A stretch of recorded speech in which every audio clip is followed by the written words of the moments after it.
ఓం శ్రీ విఘ్నేశ్వరాయ నమః. శ్రీమాత్రే నమః. శివాయ గురవే నమః. శ్రీకృష్ణాయ నమః. శ్రీరామాయ నమః. పరమ పవిత్రమైనటువంటి కార్తీక మాసంలో మనం అద్భుతమైనటువంటి కొన్ని దేవాలయాలను గురించి చెప్పుకుంటున్నాం. దానిలో భాగంగా మన రాష్ట్రంలో వెలసి కర్నూలు జిల్లాలో ఉన్నటువంటి 12 జ్యోతిర్లింగాలలో ఒకటైనటువంటి శ్రీశైలం మల్లికార్జున స్వామి భ్రమరాంబికాదేవి వెలిసి ఉన్నటువంటి, అంటే భ్రమరాంబికాదేవి పేరుతో శక్తిపీఠం 18 శక్తిపీఠాల్లో ఒకటి, అలాగే జ్యోతిర్లింగాలలో ఒకటి మనకు దగ్గరలో ఉంది. అటువంటి జ్యోతిర్లింగాల గురించి మనం తెలుసుకుందాం. మామూలుగా మనం ప్రతిరోజు కూడా జ్యోతిర్లింగానికి సంబంధించినటువంటి ధ్యానం కూడా చేసుకుంటూ ఉంటాం.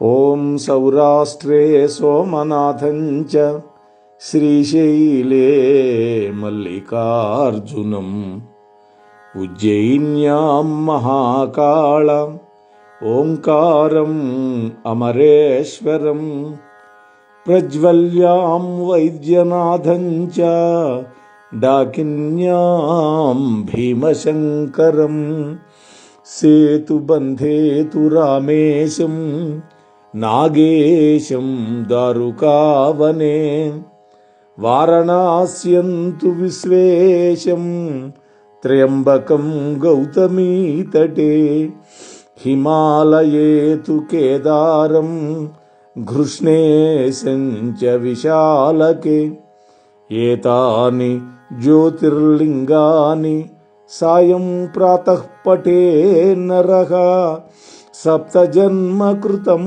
పాపం స్మరణేన వినశ్యతి. ఇది 12 జ్యోతిర్లింగ స్తోత్రం. ఇది ప్రతిరోజు ఉదయం పూట, సాయంకాలం పూట కనుక చదువుకుంటే 7 జన్మలలో చేసినటువంటి పాపం కూడా నశించిపోతుంది అని మన పెద్దలు చెప్పారు.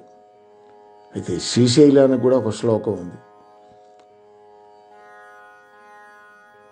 శ్రీశైల శృంగే విభుదాతి సంగే తులాద్రితృంగేపి ముదా వసంతం తమర్జునం మల్లికా పూర్వమేకం నమామి సంసార సముద్రసేతుం అని ఈ శ్రీశైలానికి సంబంధించినటువంటి శ్లోకం.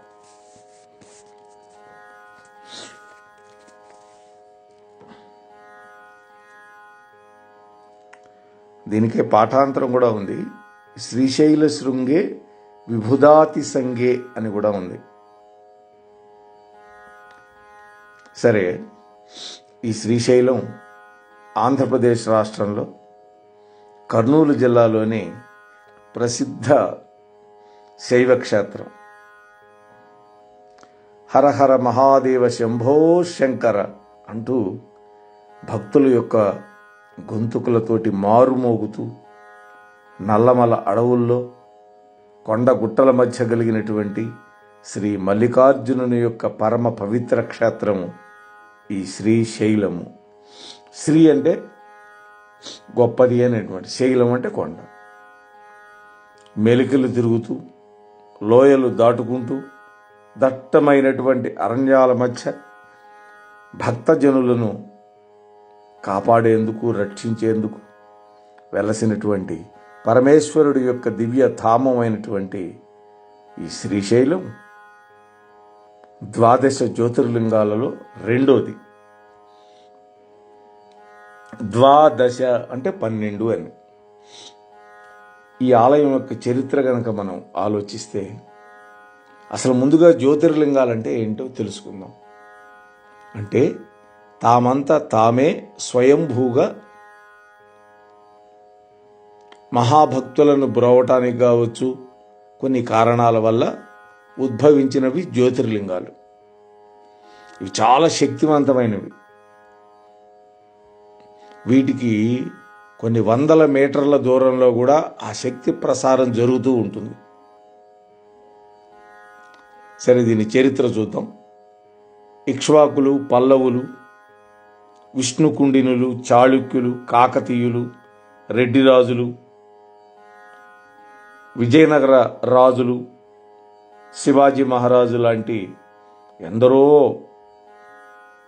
సేవించుకొని తరించినటువంటి మహాక్షేత్రం ఈ శ్రీశైలం. ద్వాపర యుగంలో పాండవులు, త్రేతాయుగంలో శ్రీరామచంద్రుడు లాంటి పురాణ పురుషులు కూడా పూజలు చేసినటువంటి శ్రీ మల్లికార్జునుని యొక్క పవిత్ర ధామం ఈ శ్రీశైలం. ఈ శ్రీశైల దేవస్థానానికి రక్షణ కోసం కొంతమంది రాజులు దీని చుట్టూతా కోట లాంటి పటిష్టమైనటువంటి కట్టడాన్ని నిర్మాణం చేశారు. 4 వైపులా 4 పెద్ద పెద్ద ద్వారాలు ఉన్నాయి. ఆ ద్వారాలు చాలా దూరం నుంచి కూడా కనిపిస్తాయి. అలాగే బ్రహ్మాండమైనటువంటి 4 రాజగోపురాలు, అత్యద్భుతమైనటువంటి కట్టడాలుగా ఈ దేవాలయాలని ఆ మహారాజులు నిర్మాణం చేశారు.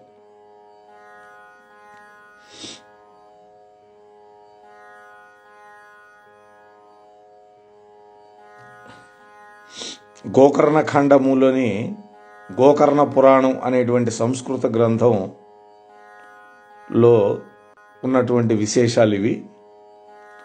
పర్వతాగ్రే నదీ తీరే బ్రహ్మ విష్ణు శివైశ్రితే అను శ్లోక ప్రమాణాన్ని బట్టి శ్రీశైలం ఒక భాస్కర క్షేత్రం, అంటే సూర్యుడిలాగా వెలిగిపోయేటటువంటి క్షేత్రం అనడంలో ఎలాంటి సందేహం లేదు.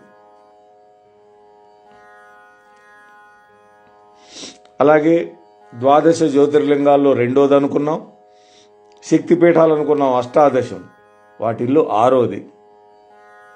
అలాగే 10 భాస్కర క్షేత్రాల్లో శ్రీశైలం 6వది. దీనికి శాసనాలు ఆధారాలు గనక పరిశీలిస్తే శ్రీశైలం చరిత్రక ఆధారాలుగా ఉన్నటువంటి శాసనాల్లో మొట్టమొదటిది క్రీస్తు శకం 6వ శతాబ్దం నాటిది. 6వ శతాబ్దం నాటి మైసూరులోని కదంబరాజుల యొక్క వంశంలో వాళ్ళు స్థాపించినటువంటి తాల్గుండి అనేటువంటి శాసనంలో మొదటిసారి శ్రీశైలం పేరు కనపడుతుంది. అలాగే సాహిత్యం ఉంది మనకి, తెలుగు వాళ్ళకి అపూర్వమైన సాహిత్యం. మన సాహిత్యం ప్రకారం కనుక చూస్తే తెలుగు వాళ్ళకు ఉంది, తమిళంలో కూడా ఉంది సాహిత్యం. తెలుగు, తమిళ, కన్నడ ఈ గ్రంథాల్లో దీని యొక్క ప్రశంస విస్తారంగా కనిపిస్తుంది. క్రీస్తు శకం 6-7 శతాబ్దాల నాటి తమిళ శైవ గ్రంథాల్లో అప్పర్, సుందర్, నమ్ముందర్ అనేటువంటి పేర్లు ఉన్నటువంటి భక్త కవులు ఈ శ్రీశైలాన్ని దర్శించి గానం చేశారు. తిరుప్పాపురం అంటే శ్రీ పర్వతం అని వాళ్ళు పేర్కొన్నారు. క్రీస్తు శకం 14వ శతాబ్దం నాటి శైవ కవి అయినటువంటి పాల్కురికి సోమనాథుడు మన తెలుగు కవి తన పండితారాధ్య చరిత్రం అనేటువంటి గ్రంథంలో కరముప్పు దక్షిణ కైలాసము అన్నాడు. అంటే శ్రీశైలాన్ని దక్షిణ దిక్కులో ఉన్నటువంటి కైలాసంగా అభివర్ణించాడు. కైలాసం ఎక్కడుంది? భారతదేశానికి ఉత్తర దిక్కులో ఉన్న హిమవత్ పర్వత ప్రాంతంలో ఉంది. తెలుగు సాహిత్యంలో తొలి యాత్రా చరిత్రగా పేరుగొందినటువంటి కాశీయాత్ర చరిత్ర అనేటువంటి దాంట్లో ఈ శ్రీశైలం 1830 సంవత్సరం నాడు ఎలా ఉంది అన్న వివరాలు మనకు కనిపిస్తున్నాయి. 1830 సంవత్సరంలో చెన్నపట్నం అంటే ఇప్పుడు చెన్నై, మద్రాసు నుంచి కాశీకి యాత్రగా వెళ్ళినటువంటి గ్రంథకర్త ఏనుగుల వీరాస్వామయ్య ఆయన పేరు.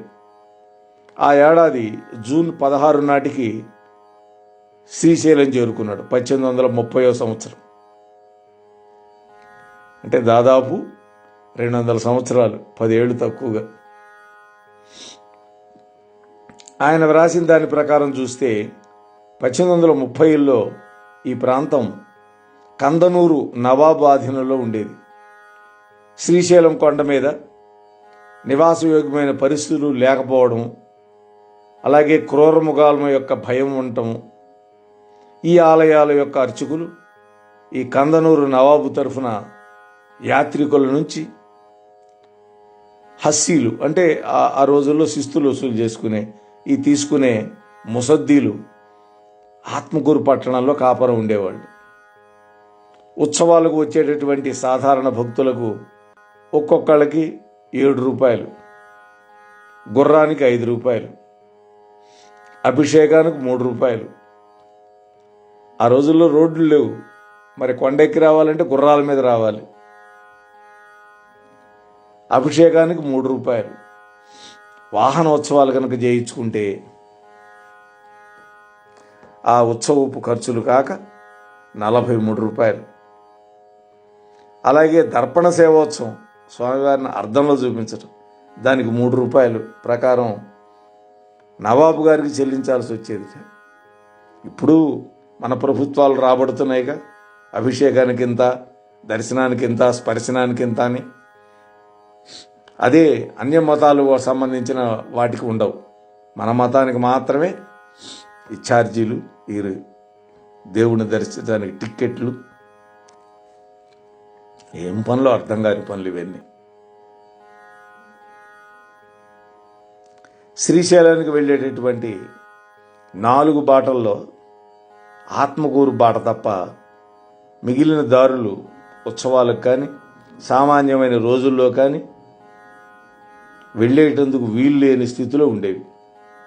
అంటే అంత భయంకరమైనటువంటి అడవిలాగా, అందులో వన్యమృగాలు,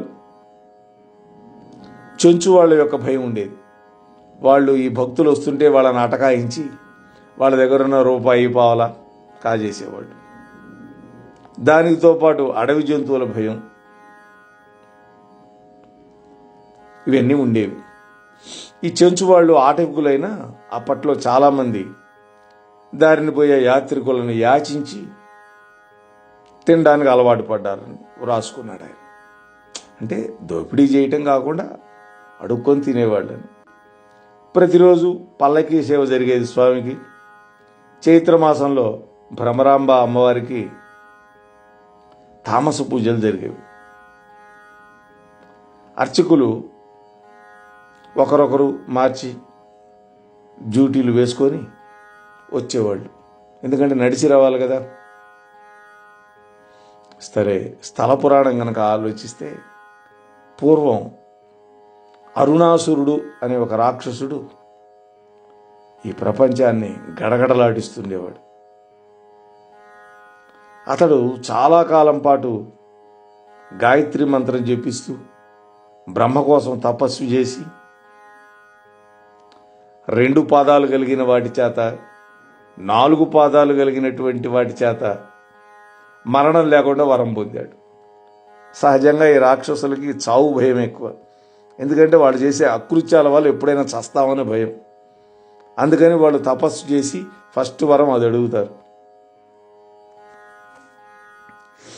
మరణం లేకుండా ఎవరికి ఇవ్వడు బ్రహ్మ, ఎందుకంటే ఆయనకే మరణం తప్పదు 100 ఏళ్ల తర్వాత.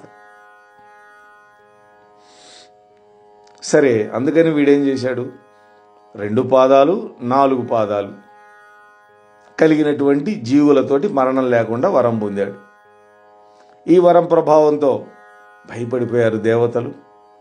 అప్పుడు ఆదిపరాశక్తిని ప్రార్థించారు. మన దేవి భాగవతంలో కూడా ఈ కథ చెప్పుకున్నాం, మీ అందరికీ గుర్తుండే ఉంటుంది. అప్పుడు అమ్మవారు ప్రత్యక్షమైంది. అరుణాసురుడు తన భక్తుడని, గాయత్రి మంత్రం జపిస్తున్నాడని, అందుకని అతన్ని ఎవరు ఏం చేయలేరని చెప్పిందమ్మ. చూడండి, గాయత్రి మంత్రానికి అంత శక్తి ఉంది. అందుకనే యజ్ఞోపవీత సంస్కారం పొందినటువంటి ప్రతి వాడు కూడా గాయత్రి ఎంతో కొంత చేయాలి. 108 చేయాలి కనీసం. కొంతమంది సహస్ర గాయత్రి చేసేవాళ్ళు ఉన్నారు ఇప్పటికీ. సరే, కలియుగం సమయం, కనీసం 10 గాయత్రి.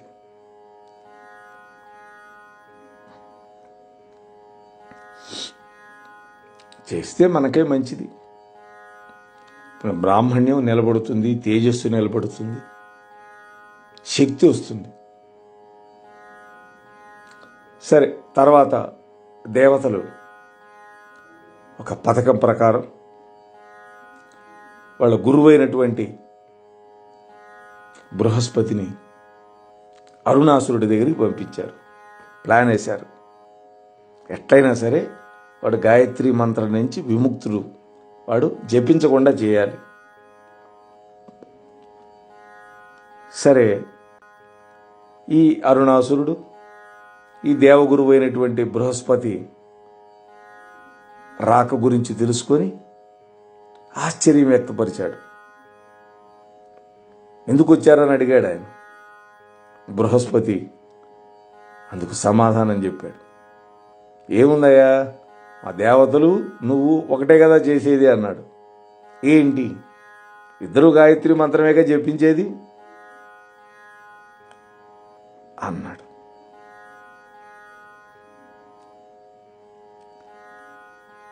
కాబట్టి నా రాకలో వింతే ఉంది,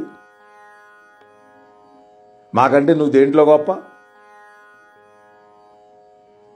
అన్నాడు. అందుకు అరుణాసురుడు, దేవతలు పూజ చేసే అమ్మవారిని నేనెందుకు పూజ చేయాలి అని అహంకరించాడు. వెంటే గాయత్రి మంత్ర జపాన్ని మానేశాడు.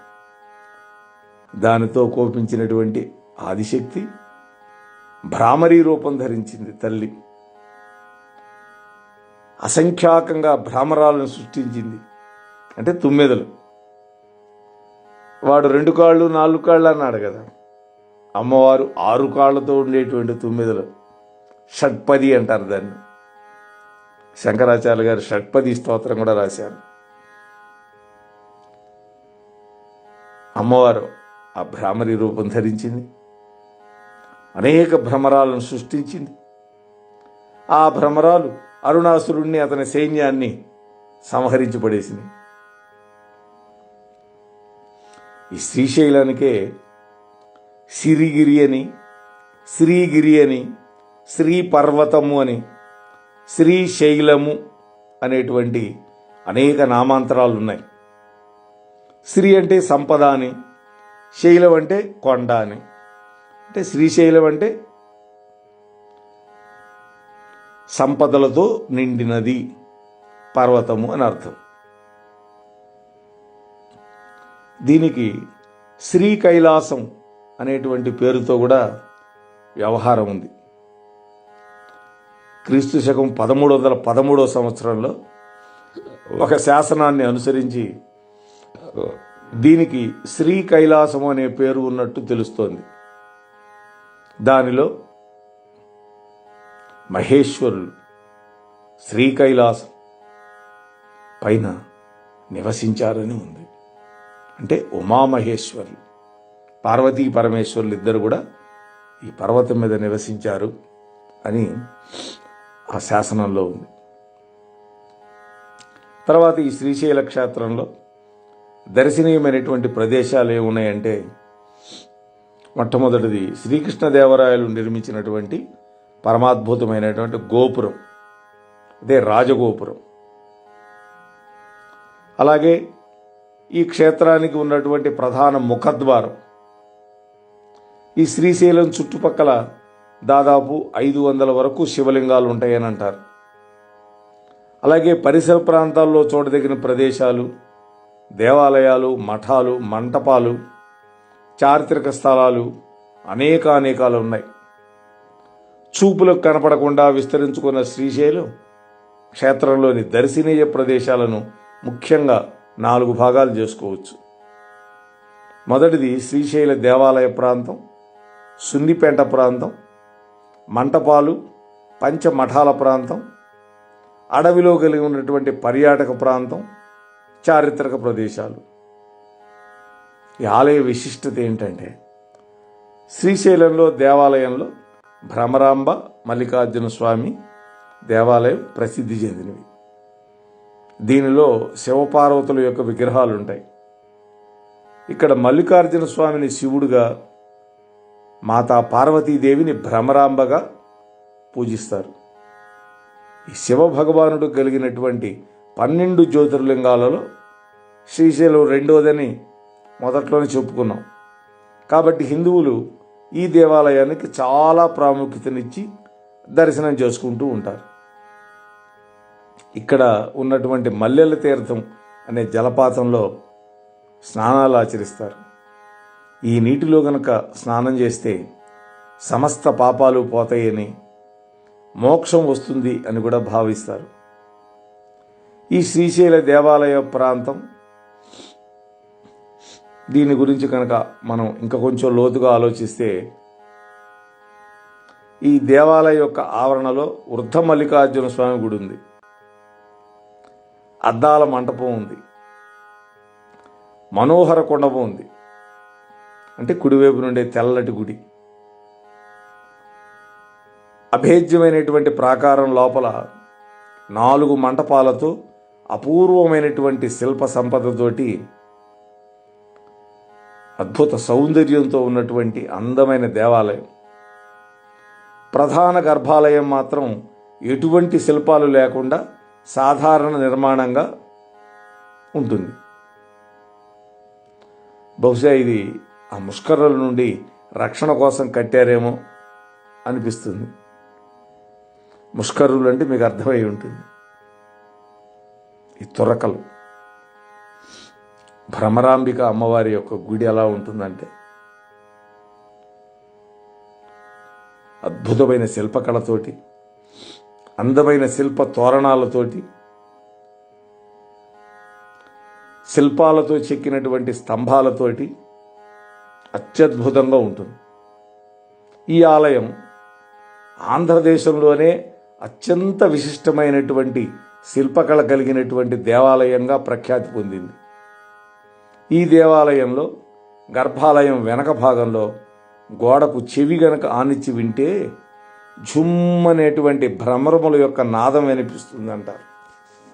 అంటే అమ్మవారు భ్రమరాంబికాదేవిగా ఉంది కదా, ఇందాక అరుణాసుర సంహారంలో అమ్మవారు ఆ రూపం దాల్చిందని చెప్పుకున్నాం.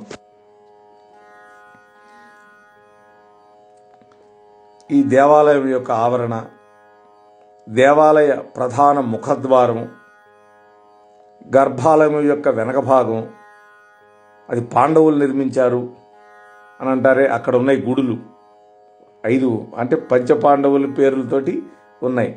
ధర్మేశ్వర లింగం అని ఇట్లా. ఆలయ ఆవరణంలో ఆ భ్రమరాంబిక మాత శివాజీకి ఖడ్గం బహుకరించినటువంటి శిల్పం కూడా ఉంటుంది. అంటే అమ్మవారు ఖడ్గం ఇస్తే ఆయన భవానీ భక్తుడు కదా, హిందూ సామ్రాజ్యం స్థాపించి అద్భుతమైన సేవ చేశాడు అని. తర్వాత ఈ శ్రీశైలంలో తప్పకుండా చూడాల్సిన వాటిల్లో మనోహర గుండం. దీనిలో గొప్పతనం ఏంటంటే చాలా స్వచ్ఛమైన నీరు ఈ గుండంలో ఉంటుంది. వాస్తవానికి శ్రీశైలం చాలా ఎత్తైన ప్రదేశంలో ఉంది. అంత ఎత్తులో కూడా ఆ రాళ్లలో ఇంత చక్కని శుభ్రమైనటువంటి నీరు ఉండడం నిజంగా ఆశ్చర్యకరం, చూడవలసింది. మహానందిలో కోనేటిలో నీటిలో కింద రూపాయి వేస్తే పైకి ఎలా స్పష్టంగా కనిపిస్తుందో అట్లాగే ఈ చిన్న గుండంలో కూడా కనిపిస్తుంది. నాగప్రతిమలు, పంచపాండవుల యొక్క దేవాలయాలు, పాండవులు మల్లికార్జును దర్శించుకొని వాళ్ళ పేరుతో 5 దేవాలయాలు ప్రధాన దేవాలయం వెనక భాగంలో నిర్మించి అందులో శివలింగాలను ప్రతిష్ఠించారు. అలాగే అద్దాల మంటపం, వృద్ధ మల్లికార్జున లింగం. ఈ వృద్ధ మల్లికార్జున లింగం ముడతలు పడినట్టుగా ఉంటుంది ఆ శిల. ఇది చూస్తానికి అంత అందంగా ఉండదు. బహుశా ముసలితనాన్ని గుర్తు చేస్తుందేమో స్వామి యొక్క. అలాగే సున్నిపెంట ప్రాంతం, ఇది పాతాళ గంగ వద్ద జనసందోహం ఉంటుంది. ఎందుకని ఈ శ్రీశైలం పక్కనే కృష్ణానది ప్రవహిస్తోంది. కాకపోతే శ్రీశైలం చాలా ఎత్తులో ఉంది, నది మాత్రం క్రింద లోయలో ప్రవహిస్తూ ఉంటుంది. ఈ నది దగ్గరికి వెళ్ళటానికి మెట్ల మార్గం ఉంది. ఇవాళ ఆధునిక పద్ధతుల్లో దానికి ఒక రోప్ వే కూడా పెట్టారు. మేము ఇటీవల వెళ్ళినప్పుడు రోప్ వేలోనే వెళ్ళాం. దిగేటప్పుడు వెళ్ళొచ్చు, కానీ మెట్ల మార్గంలో కొంచెం వయసు వచ్చిన తర్వాత పైకి ఎక్కి రావటం మంచి దమ్ము పట్టాలి. అలా అక్కడ కృష్ణానదిలో స్నానం చేయాలి. అదే పాతాళ గంగ అంటారు.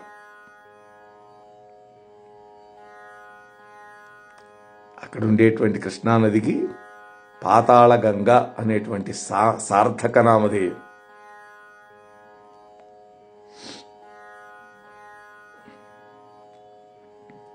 కాబట్టి ఆ మెట్లు దిగెళ్ళి స్నానం చేసి మళ్ళీ మెట్లెక్కి పైకి వస్తే అప్పుడు అర్థం అవుతుంది పాతాళ గంగ అని ఎందుకు అంటారు అమ్మని.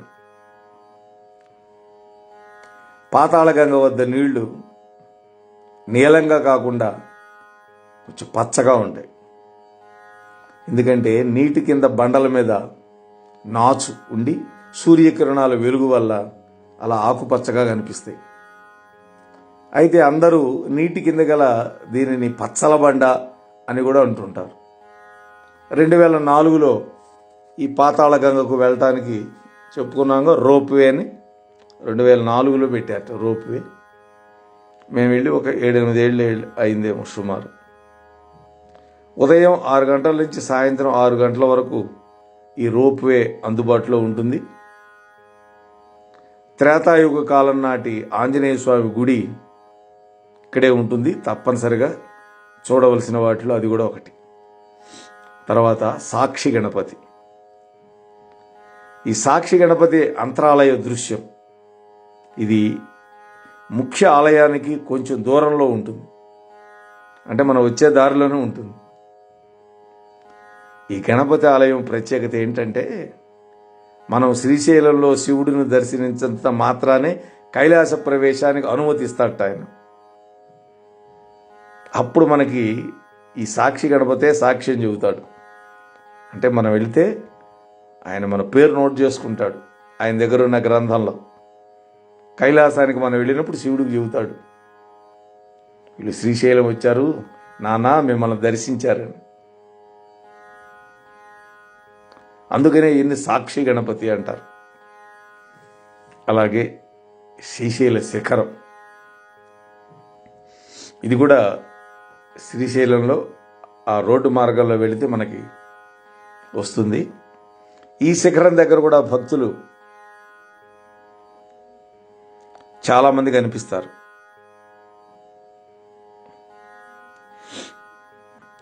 ఈ శ్రీశైలంలో గనక శిఖర దర్శనం చేసుకుంటే పునర్జన్మ ఉండదు అని శాస్త్రాలు ఘోషిస్తున్నాయి.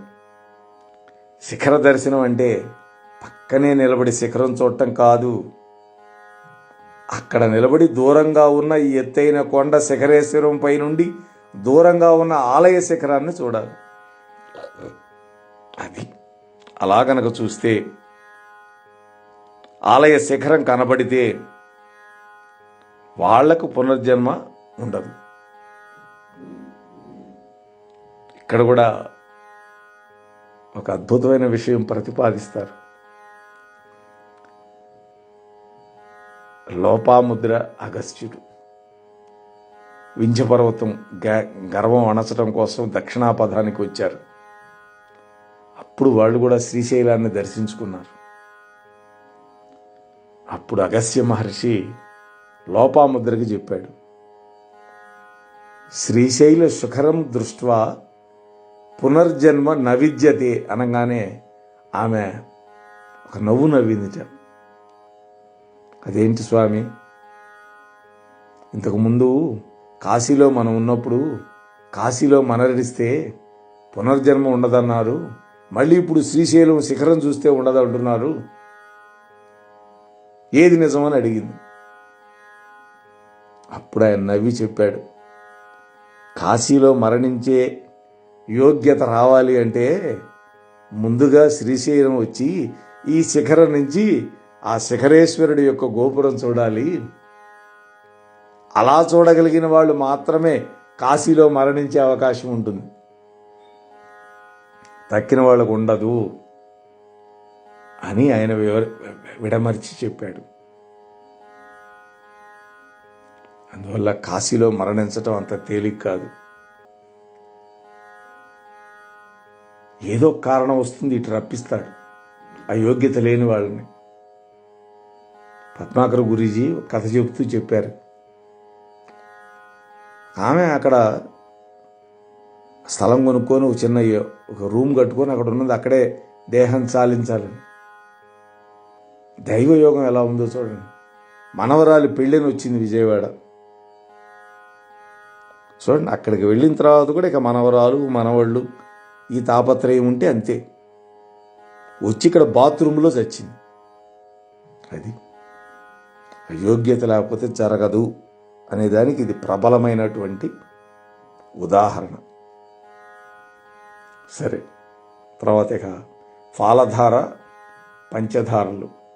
కాకపోతే మన రోళ్లబడి పాలధార పంచదార, పంచదార కాదు పాలధార, అంతకంటే కాదు, ఫాల భాగం నుంచి వచ్చినటువంటి ధార కాబట్టి ఫాలధార. పంచధారలు అంటే 5, పంచ అంటే 5 అని అర్థం. 5 ధారలుగా ప్రవహిస్తుంది. ఈ శిఖరేశ్వరానికి ఈ సాక్షి గణపతి గుణికి మధ్యలో ఉంది ఇది హటకేశ్వరం. ఆ హటకేశ్వరానికి దగ్గరలో నడిచిపోవచ్చు. అక్కడి నుంచి సమీపంలో అందమైనటువంటి లోయలు, ప్రశాంతమైనటువంటి ప్రదేశంలో జగద్గురువులైనటువంటి ఆదిశంకరాచార్యులు తపస్సు చేసినటువంటి ప్రదేశం ఉంది. అది ఈ ఫాలధార పంచధార. ఇక్కడి శిల మీద శంకరుడు యొక్క పాదముద్రలు ఉన్నాయి. కొండ పగులు నుండి 5 ధారలతో ఉరికి వచ్చేటటువంటి జలాలు చల్లగా ఏ కాలంలోనైనా ఒకే మాదిరిగా ప్రవహిస్తూ ఒక్కొక్క ధార ఒక్కొక్క రుచితో ఉంటాయట. అది ఇక్కడ ప్రత్యేకత. ఒక ధార నుండి జలం సేకరించి మరొక పక్క దాని నుండి కనుక సేవిస్తే ఆ మార్పు మనకు తెలుస్తుంది అని అంటారు. ఆదిశంకరాచార్యులు తపస్సు చేసినటువంటి దివ్య ప్రదేశం. దేశం రాజకీయంగా అల్లకల్లోల పరిస్థితుల్లో ఉన్నప్పుడు వివిధ దార్శనికులు, మత ప్రచారకులు అశాంతికి దోహదం చేస్తున్నటువంటి సమయంలో భారతీయ సనాతన సంప్రదాయానికి ఆధారభూతమైనటువంటి వైదిక వాంగ్మయాన్ని సరిగా అధ్యయనం చేసేవాళ్ళు కానీ, వ్యాఖ్యానించగలిగేవారు కానీ చాలా అరుదుగా ఉన్నటువంటి సమయంలో మనందరి భాగ్య విశేషం వల్ల జన్మించినటువంటి మహాపురుషులు శ్రీ శంకర భగవత్పాదులు. ఆ శంకరులు ఈ పరిస్థితులన్నీ కూడా చక్కదిద్దాడు. అనేకమైనటువంటి అవైదిక మతాలు ఉన్నాయి. వాటన్నిటినీ తన వాదనా పటిమతోటి పటాపంచలు చేసి 6 మతాలను స్థాపించాడు. అందుకనే షణ్మతాచార్యులు అని అంటారు. అంటే శైవం, వైష్ణవం, శాక్తేయం, అలాగే అమ్మవారికి సంబంధించినవి, గాణాపత్యం, ఇలాంటివి షణ్మతాలు ఆయన స్థాపించి ఎవరి యొక్క ఆచార వ్యవహారాలు వాళ్ళు చూసుకోండి అని నియమాలు పెట్టారు. అలాగే ప్రజల్లో వైదిక ధర్మ స్ఫూర్తిని వ్యాప్తి చేస్తూ దేశం నలుమూలల 4 ప్రసిద్ధమైనటువంటి పీఠాలను స్థాపించి విస్తృతంగా పర్యటిస్తూ ఉండేవారు శంకర భగవత్పాదులు. ఆయన బతికింది 32 ఏళ్లే. అలా పర్యటించే సమయంలో చాలా కాలం శ్రీశైలం యొక్క పరిసర ప్రాంతాలలో తపస్సు చేశాడు. ఈ మహాత్ముడు తపస్సు చేసినటువంటి ఈ ప్రదేశానికి ఒక మంచి కథ కూడా ఉంది. శంకరులు ఇక్కడ తపస్సు చేసుకుంటూ ఈ పరిసరాల్లో అద్వైత మత వ్యాప్తి చేస్తూ ఉన్నటువంటి కాలంలో శంకరాచార్యులు చేసేటటువంటి కార్యాలు నచ్చనటువంటి కొందరు ఆయన్ని అంతం చేయాలనేటువంటి ప్రయత్నంతో ఆ పరిసరాలలో భీభత్సం సృష్టిస్తూ ఉన్న ఒక పెద్ద దొంగల ముఠా నాయకుడిని రెచ్చగొట్టారు.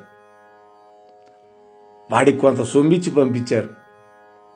వాడు ఇదే ప్రదేశంలో పెద్ద కత్తితో మాటు వేసి తపస్సు చేసుకుంటూ ఉన్న శంకరుణ్ణి వెనుకగా ఒకే ఒక్క వేటున తల ఎగరగొట్టే ప్రయత్నంలో ముందుకు దూకాడు. ఇక్కడ ఇది జరుగుతూ ఉన్న సమయంలో శంకరుడు యొక్క ప్రధాన శిష్యుడు పద్మపాతాచార్యుడు, మహానుభావుడైన ఆయన పేరు అది కాదు, అది బిరుదునామం. ఒకానొక సందర్భంలో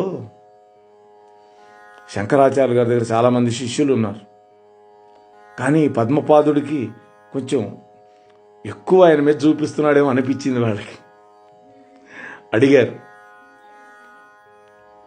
ఒక రోజున పద్మపాదుడు నదికి అవతల ఉన్నాడు, శంకరులు యువతల ఉన్నాడు. ఓ పద్మపాద అని పిలిచాడు. ఉద్ధృతంగా ప్రవహిస్తోంది నది. గురువుగారు పిలిచారని పరిగెత్తుకుంటూ వచ్చాడు, నది మీద నడిచి వచ్చాడు. ఆశ్చర్యం అందరూ చూస్తూ ఉన్నారు. ఆయన ఒక్కొక్క పాదం పెడుతూ ఉంటే అడుగు ఒక పద్మం పైకొచ్చి ఆయన నీళ్లలో మునిగిపోకుండా వచ్చింది. పద్మాల కింద పాదాలతో వచ్చాడు కాబట్టి పద్మ పాదాచార్యుడైనాడు. అటువంటి మహానుభావుడు పద్మపాదాచార్యులు. అప్పుడు ఆ మహానుభావుడు, ఆ పద్మపాదుడు మల్లికార్జున స్వామి దేవాలయంలోని ఈశ్వరుని ధ్యానిస్తూ కూర్చొని ఉన్నాడు. ఈశ్వరుణ్ణి మనస్సులో ఉంచుకొని ధ్యానిస్తున్న అతనికి హఠాత్తుగా ఈ దొంగ కత్తి తీసుకొని స్వామి మీదకి దూకబోయే దృశ్యం కనపడింది. వెంటనే మహోగ్రుడైనాడు.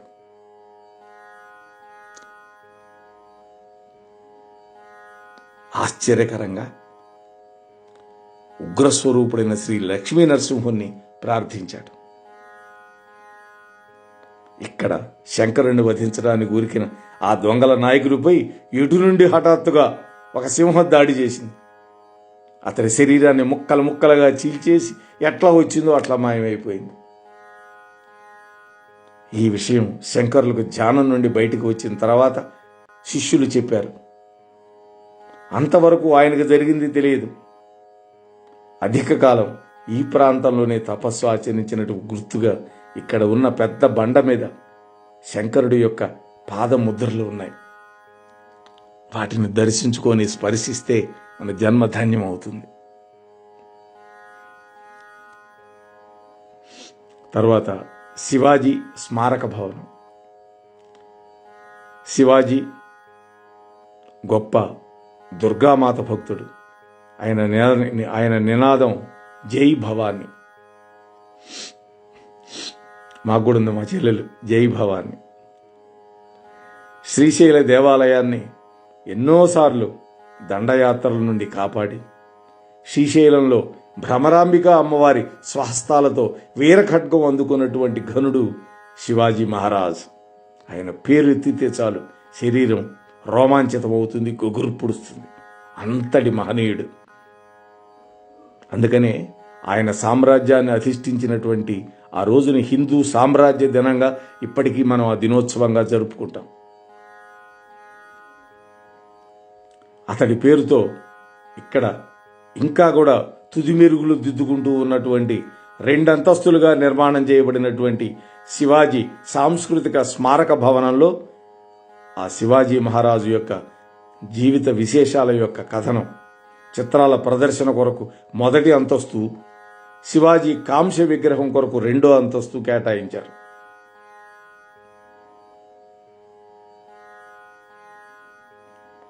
ఈ మందిరంలోకి వెళ్ళటానికి కేవలం 3 రూపాయలే టికెట్, నామమాత్రం 3 రూపాయలు. సందర్శకులను అనుమతిస్తారు, చక్కగా వెళ్ళి అవన్నీ మనం తిలకించవచ్చు. హటకేశ్వరం,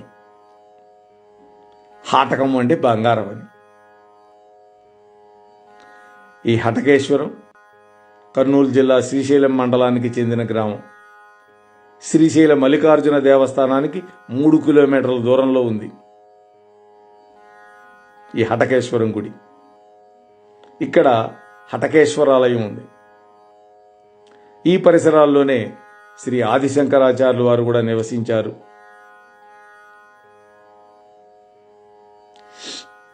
పరమశివుడు ఉట్టి కొండ పెంకులో వెలియడం వల్ల ఈ ఆలయంలోని ఈశ్వరుణ్ణి అటికేశ్వరుడు అన్నారు. అటిక అంటే కొండ పెంకు. రాను రాను అదే మెల్లగా హాటికేశ్వర స్వామిగా మారిపోయింది. హటకేశ్వర నామంతో ఆ ప్రాంతానికి రాకపోకలు సాగించే భక్తుల యొక్క మాటగా హటకేశ్వరంగా పిలువబడుతోంది. ఇప్పుడు ఇక్కడ చెంచులు, ఆదివాసీలు నివసిస్తూ ఉంటారు. ఈ దేవాలయ పరిసరాల్లో పలు ఆశ్రమాలు, మఠాలు ఉన్నాయి. ఇక్కడికి వచ్చేందుకు శ్రీశైలం దేవస్థానం నుండి ప్రతి అరగంటకి కూడా బస్సులు ఉన్నాయి. ఈ సందర్భంలో ఈ హాటకేశ్వరం ఎలా ఏర్పడింది అనే దాని గురించి కూడా కొద్దిగా క్లుప్తంగా మనం చెప్పుకొని ముందుకు సాగుదాం. కుండలు చేసుకునేవాడు ఒకడుండేవాడు ఈ ప్రాంతంలో, కులాలుడు. పాపం సంసారం పెద్దది, అందరూ ఆ శివుడి దగ్గరికి దర్శనానికి వెళుతూ ఉండేవాళ్ళు. 3 కిలోమీటర్ల దూరం అనుకున్నాం కదా, పాపం ఈయన కుదిరేది కాదు. అందరూ అనేవాళ్ళు, ఏమిటయ్యా ఎప్పుడు కుండలేనా అనేవాళ్ళు. కానీ ఏం చేసేదయ్యా, నా బతుకిది అనేవాడు. ఒక పర్వదినం రోజు అందరూ వెళుతుంటే నేను వెళ్ళలేకపోయినానే అని దుఃఖపడుతూ ఉంటే ఆయన చేసినటువంటి ఒక కుండలోనే, ఆ కుండ పెంకులో స్వామి లింగం వెలిసింది అని చెప్తారు. అప్పటి నుంచి అటికలో వెలిశాడు కాబట్టి అటికేశ్వరుడైతే మననోళ్ళబడి హాటకేశ్వరుడైంది. అటువంటి భక్త సులభుడైనటువంటి స్వామి తానే భక్తుల కోసం వెలిసినటువంటి క్షేత్రం హాటకేశ్వరం.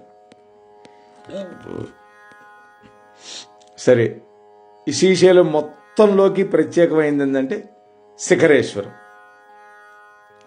శ్రీశైలంలో శిఖర దర్శనం ఇందాక మనం చెప్పుకున్నాం, వేదశాస్త్రాలన్నీ చెబుతున్నాయని.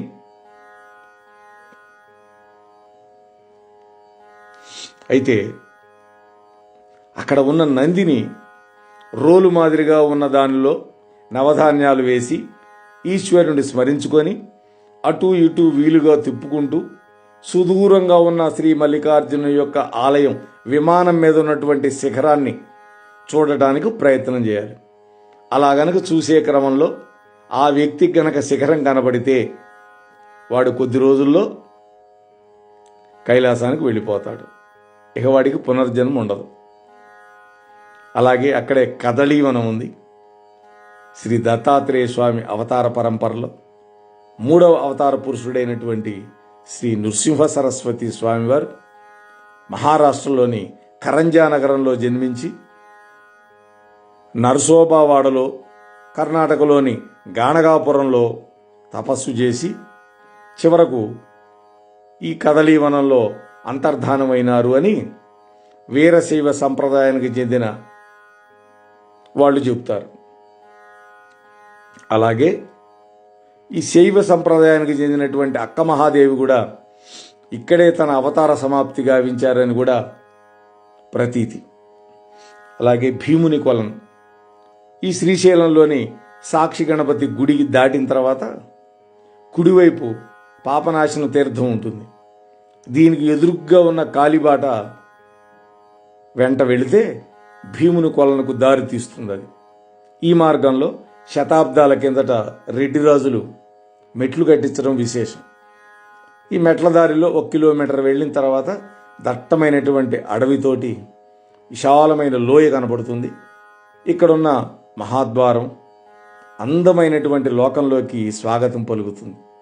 పెద్ద పెద్ద మెట్లు, వీటికి ఇరువైపులా చెట్లు, వాటికి అల్లుకున్నటువంటి లతలు, మనిషి అంత ఎత్తుండే పుట్టలు, దారి పొడుగునా కనిపించే దృశ్యాలు ఇవే. అక్కడ ఈ దారిలో 2 కిలోమీటర్లు నడిస్తే త్రివేణి త్రిపర్వత సంగమానికి చేరుకుంటాం.